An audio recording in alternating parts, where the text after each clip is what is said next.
Bonjour et bienvenue dans Cocorico, l'émission qui résume l'actualité sportive française de la semaine. Dans cette émission, on va revenir sur la semaine qui vient de s'écouler, normal, à savoir du 12 au 18 mai.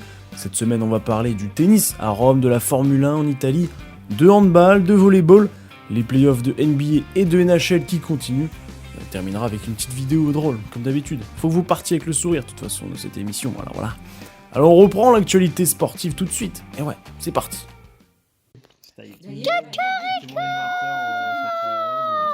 En football, c'était la dernière journée de Ligue 1 samedi avec le multiplex. Paris a écrasé 3-1 Auxerre et a pu célébrer son 13e titre au Parc des Princes. De toute façon, ils étaient tellement en avance, on le savait déjà qu'ils allaient gagner. Monaco s'est fait exploser 4-0 à Lens. Marseille est allé gagner 4-2 à Rennes. Nice a écrasé 6-0 Brest. Et Lille victoire 2-1 contre Reims. Alors Paris termine la saison avec 84 points. Marseille 2ème avec 65, Monaco 61. Nice est 4ème avec 60 points et va jouer les barrages de la Ligue des Champions. Lille 60 points aussi, mais s'en va en Ligue Europa. Et le grand gagnant de cette journée, c'est Lyon qui passe devant Strasbourg à la 6ème passe et va en Conference League. Je vous rappelle qu'il y a la finale de la Coupe de France samedi, donc le 24 mai, donc voilà, entre Reims et Paris au Stade des France. En Europe, en Bundesliga, le Bayern Munich a gagné 4-0 à Heidenheim. Le Bayern a fait 2-2 à Mayence et Francfort a gagné 3-1 à Fribourg. Alors le classement final, le Bayern champion à 82 points, Leverkusen 69, Francfort 3ème avec 60 points et Dortmund s'empare de la dernière place en Ligue des Champions. Fribourg, eux, vont en Europa League et Mayence en Conference League. En Angleterre, Liverpool, déjà champion, va jouer aujourd'hui son match à Brighton. Arsenal a gagné 1-0 contre Newcastle et Chelsea a gagné 1-0 contre United. Alors Liverpool est devant à 83 points, Arsenal 71, Newcastle 66 et Chelsea 65. Encore une journée avant la fin du championnat anglais. Et en parlant d'Angleterre, Crystal Palace a remporté la FA Cup contre Manchester City ce week-end 1-0. En Espagne, 2 matchs par équipe en Liga cette semaine et Barcelone est devenu champion d'Espagne en battant 2-0 l'Espagnol, puis a perdu 3-2 contre Villarreal, mais ils s'en foutent, aucune incidence. Le Real Madrid a gagné ses 2 matchs, 2-1 à Majorque et 2-0 à Séville, avec 2 buts de Mbappé dans ces 2 matchs, et l'Atlético a perdu 2-0 à Osasuna, puis a gagné 4-1 contre le Betis.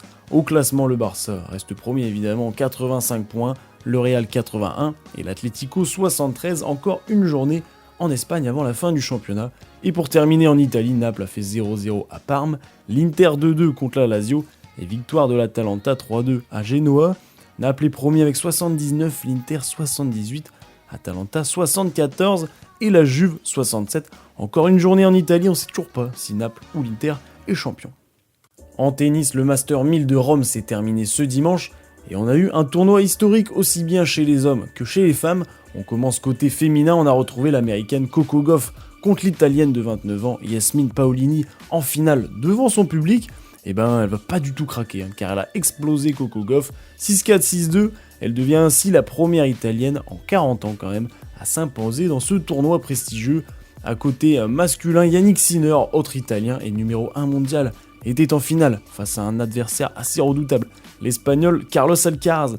On attendait tous ce match avec impatience. Le premier set va être très serré avec 2 balles de 7 pour Sinner à 6-5, mais c'est Alcaraz qui va pousser jusqu'au tie-break et remporter le premier set. En seconde manche, Carlos va montrer comment on joue au tennis, la petite fessée, et victoire 7-6, 6-1 pour Carlos Alcaraz. Cette victoire marque son premier titre à Rome et son 7ème en Master 1000 déjà, c'est énorme. Il stoppe la série de 26 victoires pour Sinner, mais rien de grave pour l'Italien qui revenait de 3 mois de suspension. Donc voilà, quand même il s'est bien offert une petite finale en Master 1000 après 3 mois, donc ça va. Et c'est une semaine avant Roland Garros. Cette semaine, donc il y a quelques tournois à suivre, mais bon, faites une petite pause avant Roland Garros qui va commencer lundi prochain. En NBA, les playoffs continuent et les demi-finales de conférence sont terminées. On connaît les finales de conférence, donc ça veut dire que c'est les demi-finales en gros de la NBA. On commence par l'Ouest, Oklahoma a galéré contre Denver. La série s'en est allée jusqu'au 7ème match, mais victoire 4-3 pour OKC.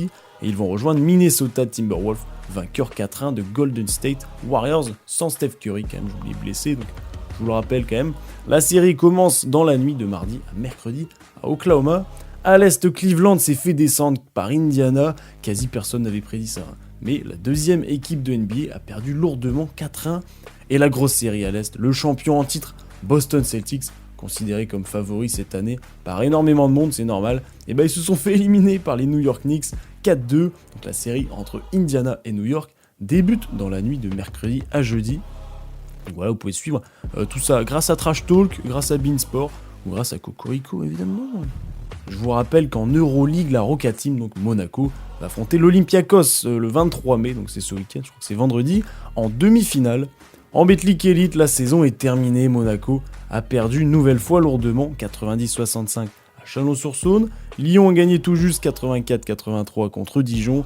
Succès de Paris, 86-105 à Nancy. Et Cholet l'emporte 86-89 à Bourg-en-Bresse.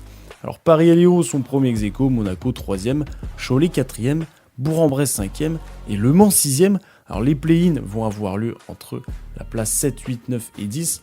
Et donc 2 des équipes entre ces 4 vont aller en play-off. Donc, voilà, je vous détaillerai les rencontres la semaine prochaine parce que ça commence le 26. Donc le 26, je crois que c'est mardi prochain.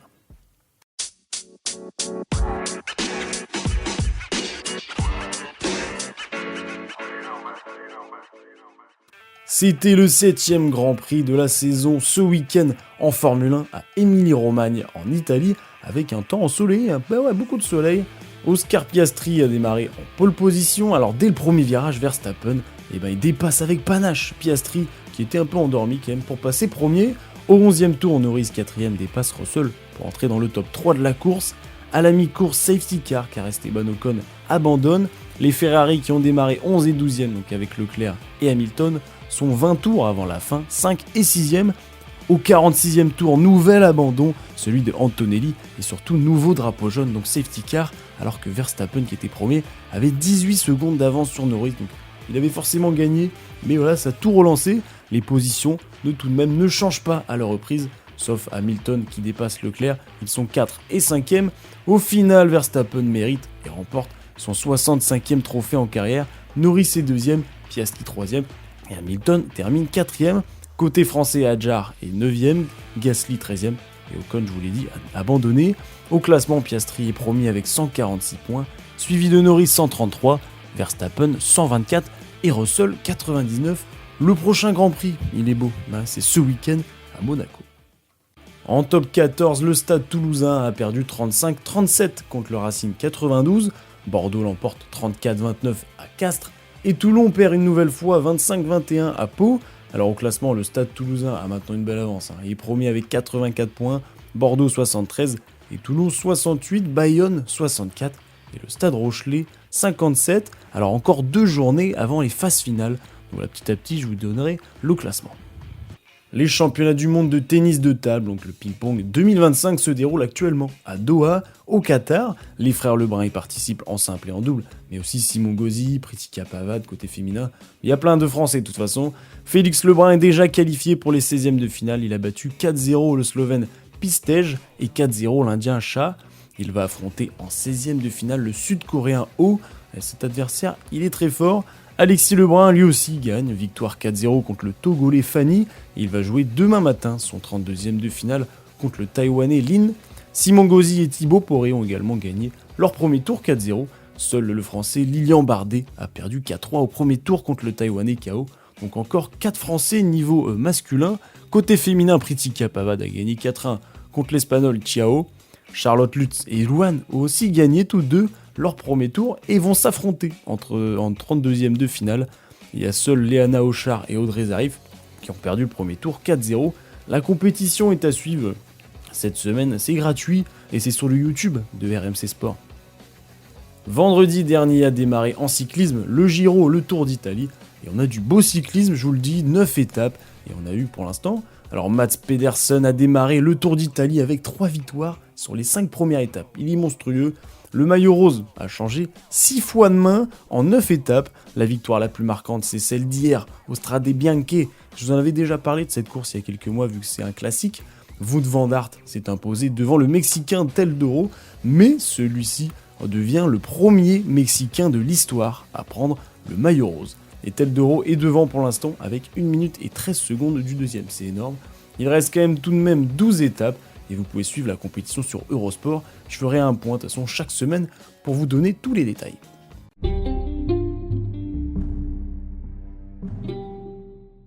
Jeudi avait lieu la 15e nuit de la première ligue en fléchette, les 8 meilleurs joueurs qui s'affrontent. Cette fois-ci, c'était à Aberdeen, donc en Écosse. Dès le premier tour, Price va nous offrir un 9 darter contre Bunting.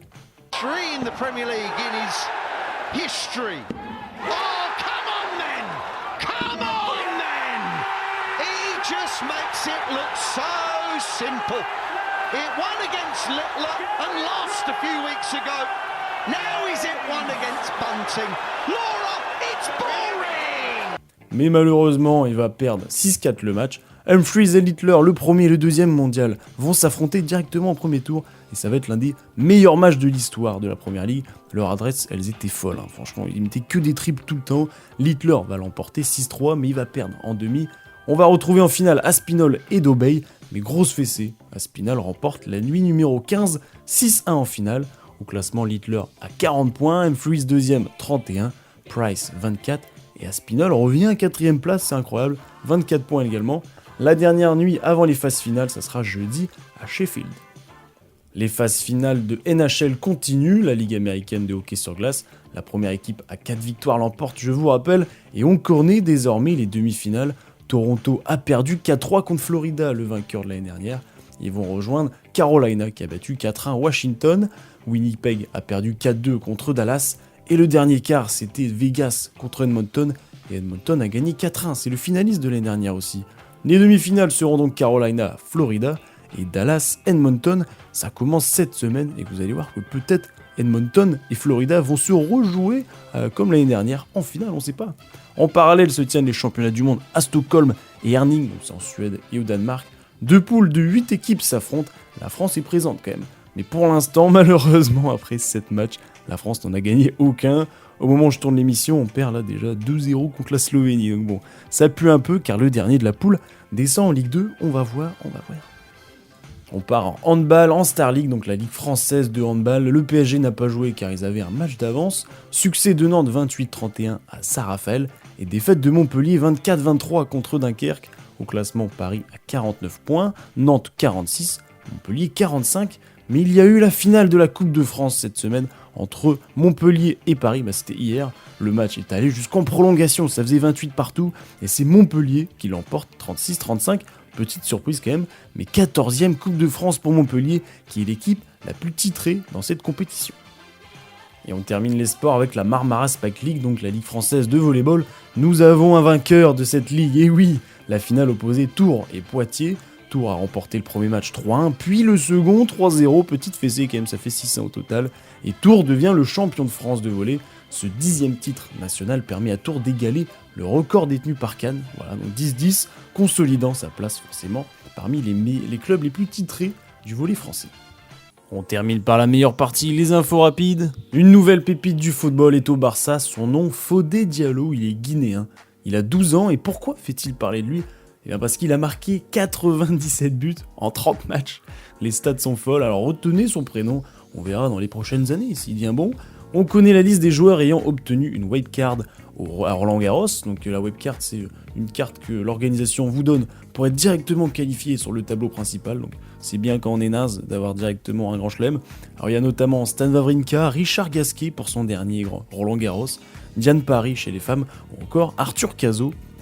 Squeezie a annoncé que le GP Explorer 3 aura bien lieu, ça sera le dernier, donc c'est The Last Race, et même des guests américains sont notamment prévus, ça sera du 3 au 5 mai, donc la course principale sera le 5 mai au circuit Bugatti du Mans. La loterie de la draft NBA a eu lieu cette semaine. Alors pour les non-connaisseurs, la loterie permet de savoir quelle équipe va pouvoir choisir en première position à la draft en juin. Et donc la draft c'est quoi ? C'est là où les nouvelles pépites du basket mondial se réunissent. Et c'est les Dallas Mavericks qui ont eu le choix du premier pick, alors qu'ils avaient seulement 1,8% de chance de l'avoir. L'équipe de France de handball a joué son troisième match de la EHF Eurocup contre la Norvège, victoire 35-34, et la France reste première et remporte ce mini-tournoi. Donc ce tournoi qui réunissait toutes les équipes qui s'étaient déjà qualifiées pour l'Euro. Donc ils font un tournoi pour que ces équipes-là attendent l'Euro, et parce qu'il y a des matchs de barrage et des matchs de qualification pour les autres nations. Mais là, ça permet aux équipes et aux joueurs de continuer à jouer avec la sélection en attendant l'Euro.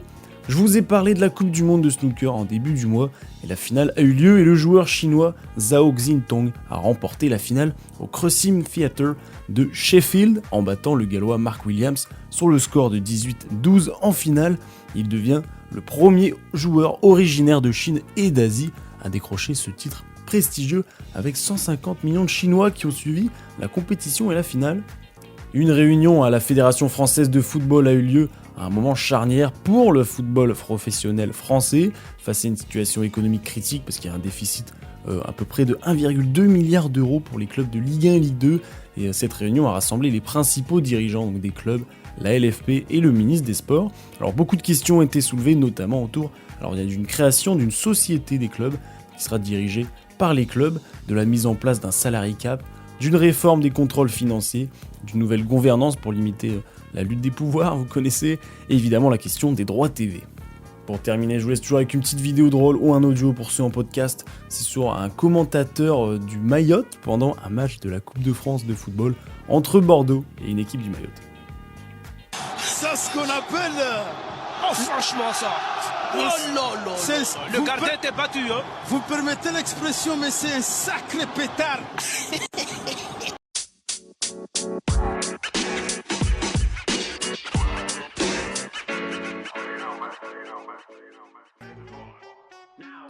Cocorico épisode 76 est maintenant terminé, j'espère qu'il vous a plu. Cette semaine, vous pouvez continuer de suivre les playoffs en NBA et en NHL. En rugby, il y a la Champions Cup et la demi-finale, non la finale pardon, c'est ce samedi 24 mai entre Bordeaux-Bègles, et ouais Cocorico, il faut du français, contre Northampton. Monaco va affronter l'Olympiakos en demi-finale de l'Euroleague en basket, donc c'est le 23 mai, donc c'est vendredi. Il y a la MotoGP qui va en Grande-Bretagne, et avec, je crois que c'est le circuit de Silverstone, et il y a aussi la finale de Coupe de France de football, c'est ça samedi aussi, entre Reims et le PSG, donc voilà, il y a beaucoup de choses, mais n'oubliez pas, c'est bien de regarder le sport, mais c'est mieux de pratiquer, je sais qu'il y a du beau sport là, mais il faut aller pratiquer, il faut aller faire du bien. De toute façon, c'est pas vous sur le terrain, donc allez faire du sport, allez faire du bien à votre santé, à votre corps, là, il va vous remercier dans quelques mois, quelques années, surtout que vous pouvez avoir le summer body, comme on dit, sur la plage corse ou n'importe où vous allez en vacances. En tout cas, je vous souhaite une bonne semaine sportive, parce que je sais que vous allez faire du sport. Voilà, je vous souhaite une bonne journée, une bonne soirée, une bonne ce que vous voulez. De toute façon, à la semaine prochaine. Ouais. Au revoir. Tu veux dire Cocorico ? Oui. Cocorico.